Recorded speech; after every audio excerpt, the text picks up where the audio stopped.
आओगे तो पछताओगे अपने राधा को। हेलो दोस्तों, मैं अवधेश कुमार शर्मा अपने चैनल बड़ा शर्मा 52 पर आप सभी का स्वागत करता हूं। जैसा कि आप सभी लोगों को मालूम है कि हम लोग इस समय हरिद्वार में हैं और यहां से श्रीमद् भागवत कथा का आयोजन किया गया है। उसका सीधा प्रसारण अपने चैनल के माध्यम से कर रहे हैं। आज तृतीय दिवस की कथा है और इसका प्रसारण हम अपने चैनल के माध्यम से आपको दिखाएंगे। आप इस चैनल पर इस कार्यक्रम को देखें, अपने जीवन में धन लाभ उठाएं। धन्यवाद।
बोल कृष्ण कन्हैया लाल की जय। आइए, हमारे माताजी मंच पे दर्शन दे रही हैं। सभी लोग बड़ी सुंदर पावनमयी चर्चा हमारे माताजी के मुखारविंद से स्मरण करेंगे। जय श्री राधे, जय श्री श्याम। बोल बांके बिहारी लाल की जय, सत्य सनातन धर्म की जय।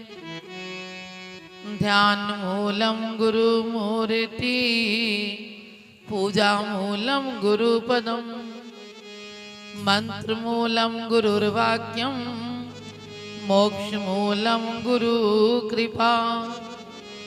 अखंड मंडलाकारं व्याप्तं येन चराचरं, तत्पदं दर्शितं येन तस्मै श्री गुरुवे नमः।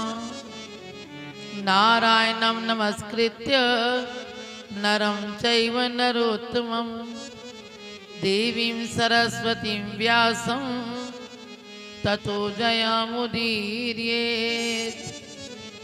मनोजवं मारुतुल्यवेगं, जितेन्द्रियं बुद्धिमतां वरिष्ठं।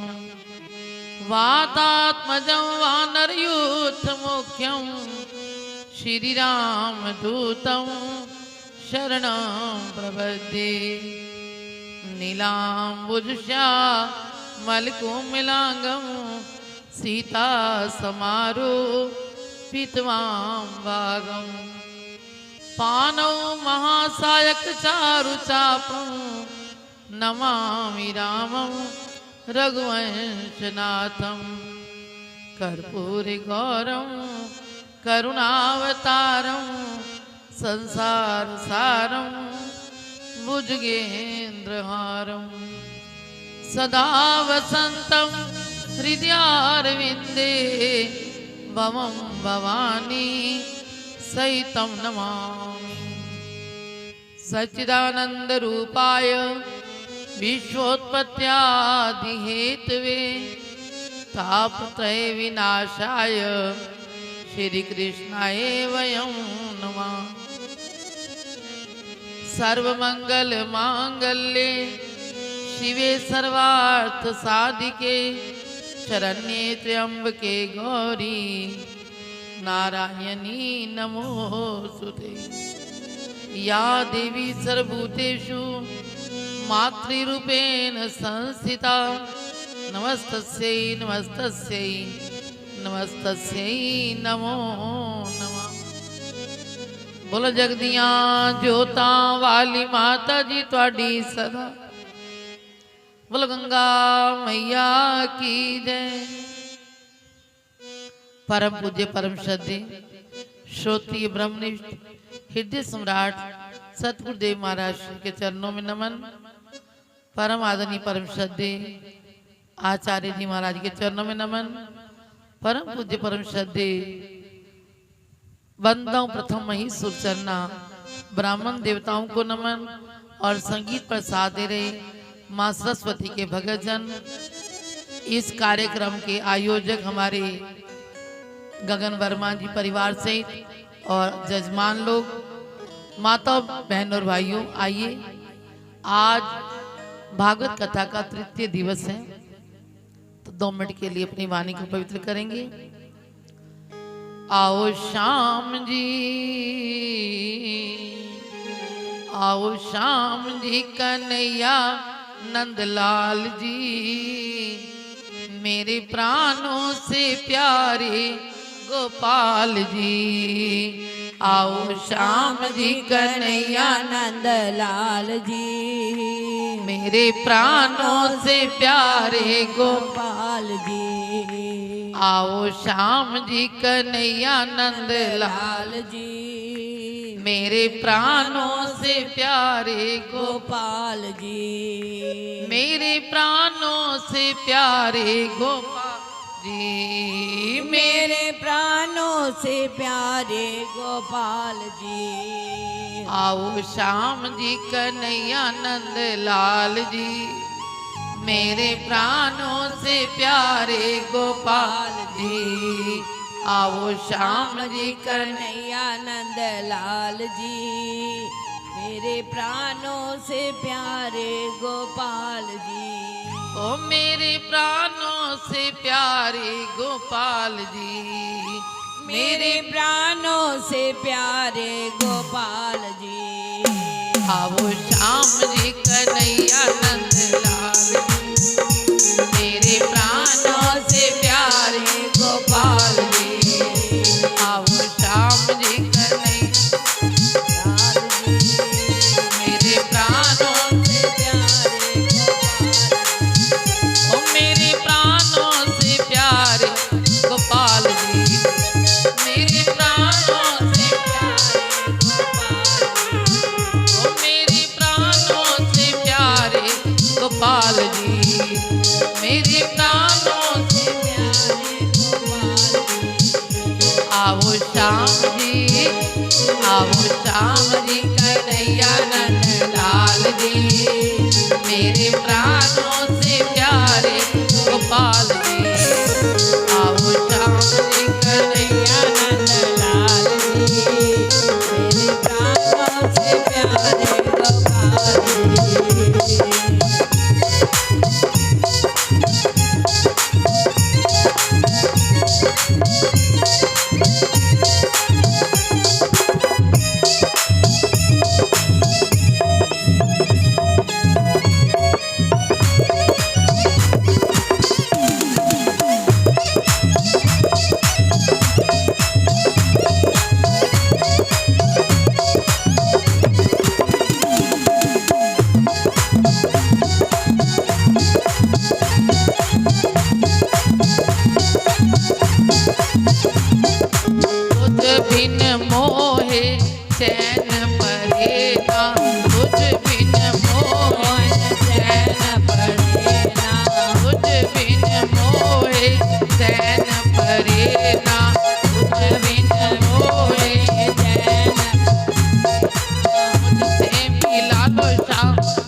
तो आइए, कल आप सुन रहे थे भगवान कैसे अपने भक्तों के दुखों को सुनते हैं। हरि भगतां दे दुखड़े सुना मिटांदा सुनिया।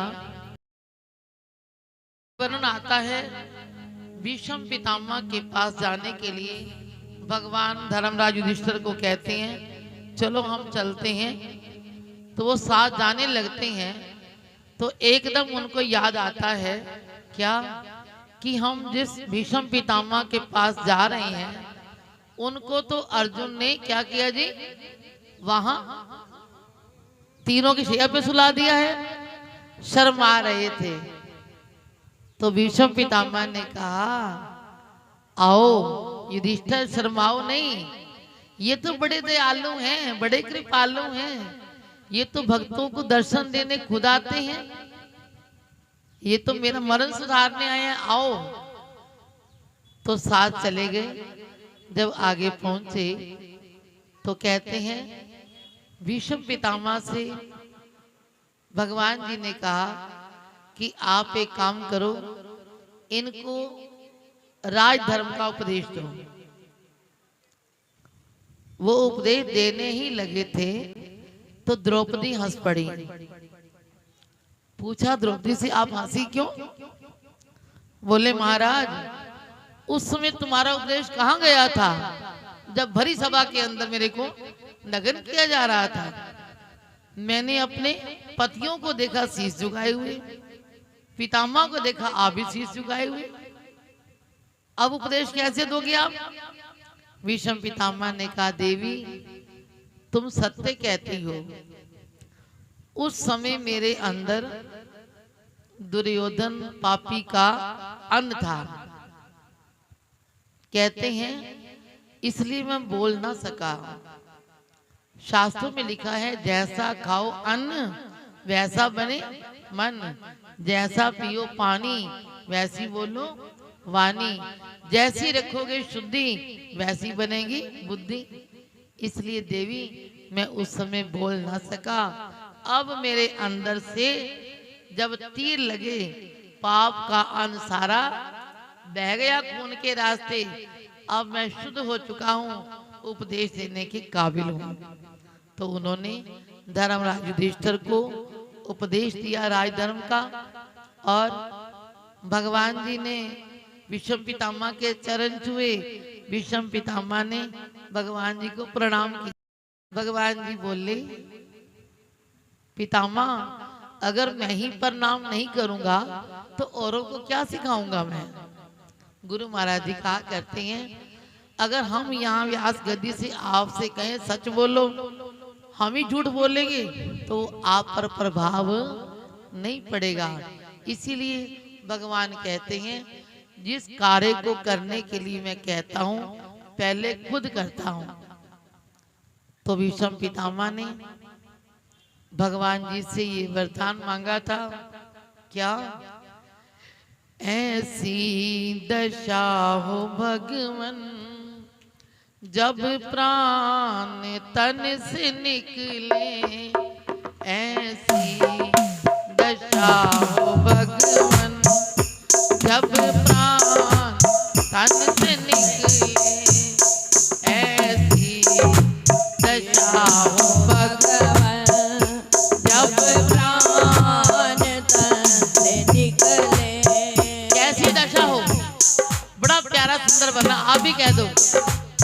श्री गंगा जी का तट हो, यमुना का बंसी वट हो, श्री गंगा जी का तट हो, यमुना का बंसी वट हो, मेरा सांवरा निकट हो, मेरा सांवरा निकट हो, जब प्राण तन से निकले, ऐसी दशा हो भगवन जब प्राण तन से निकले। दूसरा क्या मांगा, ना किसी से कोई मोह हो, ना किसी से कोई द्रोह, ना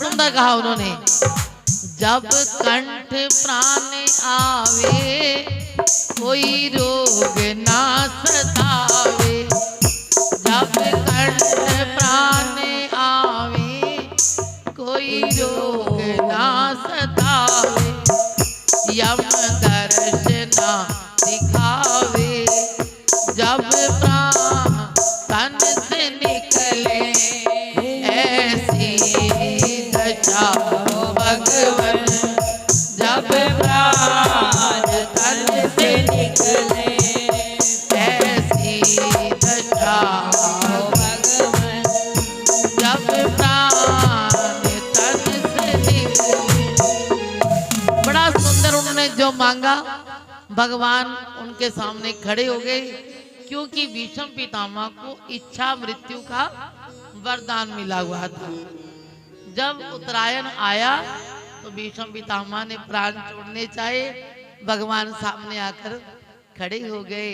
याद रखना, भगवान के सामने खड़े खड़े भीष्म पितामह ने अपने प्राणों को मूलाधार चक्र से उठाया, सारे चक्रों का भेदन करते हुए आज्ञा चक्र से सहस्रार चक्र में उन्होंने अपने प्राण छोड़े और भगवान ने उनकी ज्योति अपनी ज्योति में मिला ली। बुलवान के बिहारी लाल लाल की जय, सत्य सनातन धर्म। की जय। आगे वर्णन आता है कि द्रौपदी के 5 पुत्रों के हत्यारे अश्वत्थामा को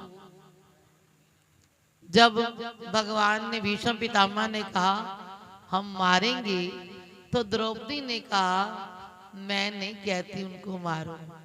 जैसे मैं आपने 5 बेटों के लिए दुखी हो रही हूँ, उसका तो एक ही बेटा है, उसको मार दोगे तो वो कितना दुखी होगी। घायल की गति घायल जाने और ना जाने कोई, कहते हैं वो क्या जाने पीर पराई, जाके पाव न फटी भी आई। इसलिए मैं तो उसको क्षमा करती हूँ और आपसे भी कहूंगी उसको मारना नहीं है। नाम से पुकारा जाएगा।